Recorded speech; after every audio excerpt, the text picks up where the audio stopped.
بسم اللہ الرحمن الرحیم نحمدہ و نصلی علی رسول الکریم۔ انڈیا میں جو کرونا کی خطرناک صورتحال ہے وہ ساری دنیا اپنی آنکھوں سے دیکھ رہی ہے۔ وہاں سے ویڈیوز آ رہی ہیں، لوگوں کے میسیجز آ رہے ہیں، ہمارے اپنے ریلیٹیوز کے میسیجز آ رہے ہیں واٹس ایپ پہ کہ بہت زیادہ تباہی پھیلی ہوئی ہے۔ اور جو ویڈیوز ہم دیکھ رہے ہیں، سڑکوں پہ لوگ مر رہے ہیں، وینٹیلیٹر کا انتظام نہیں ہے، آکسیجن کا انتظام نہیں ہے، بہت زیادہ حالات خراب ہیں۔ ان حالات میں ہم اپنے انڈیا کے ان مسلمانوں کے اور بلکہ انڈیا کی عوام، چاہے وہ غیر مسلم ہوں، ان کے غم میں، ان کے درد میں ہم برابر کے شریک ہیں۔ اس بارے میں کچھ گزارشات خاص طور پر انڈیا میں رہنے والوں کے لیے کچھ گزارشات پیش کرنی تھی۔ جو مسلم ہیں، جو قرآن و سنت پہ ایمان رکھتے ہیں، ان کے لیے تو اس میں کوئی کنفیوژن نہیں ہونی چاہیے، لیکن کچھ جو غیر مسلم ہیں انہیں بھی ان وباؤں سے عبرت حاصل کرنی چاہیے۔ ہم اس درد میں، اس دکھ میں اپنے ہندوستان کے مسلمانوں اور جو دوسرے جو غیر مسلم بھی رہتے ہیں وہ بھی انسانیت کے ناطے ہمارے بھائی ہیں، اس غم میں ہم ان کے ساتھ برابر کے شریک ہیں،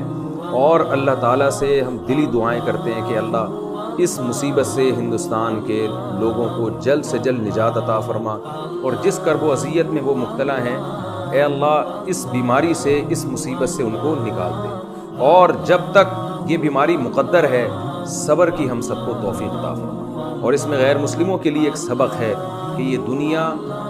خواہشات کے پوری ہونے کی جگہ نہیں ہے، اب بھی موقع ہے اللہ کی طرف آنے کا، شرک سے توبہ کرنے کا۔ قرآن صاف لفظوں میں کہتا ہے وَإِذَا غَشِيَهُم مَّوْجٌ كَالظُّلَلِ دَعَوُا اللَّهَ مُخْلِصِينَ لَهُ الدِّينَ، کہ جب تمہیں کوئی بڑی مصیبت آتی ہے، طوفان میں گھرتے ہو،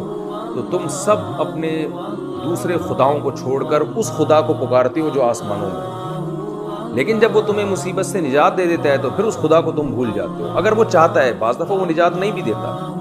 تو اس میں، ان مصیبتوں میں، ان بلاؤں میں، وہ رب جو آسمانوں میں ہے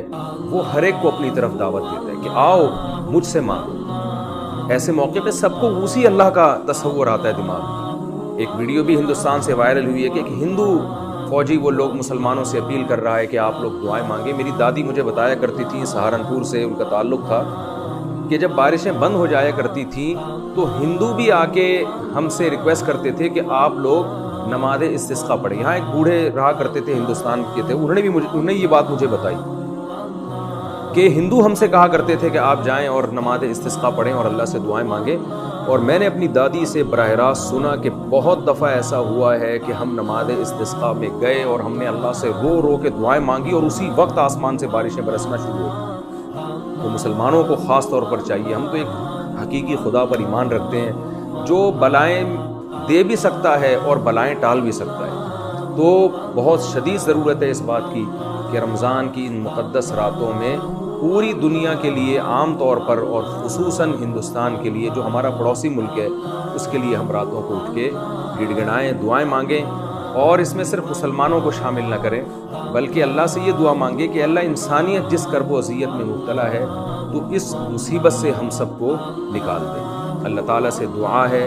کہ جو کچھ کہا سنا اللہ تعالیٰ اس میں کمی کوتاہی کو معاف فرمائے، اور جو صحیح باتیں ہوئی ہیں اللہ ہم سب کو اس پر عمل کرنے کی توفیق عطا فرمائے۔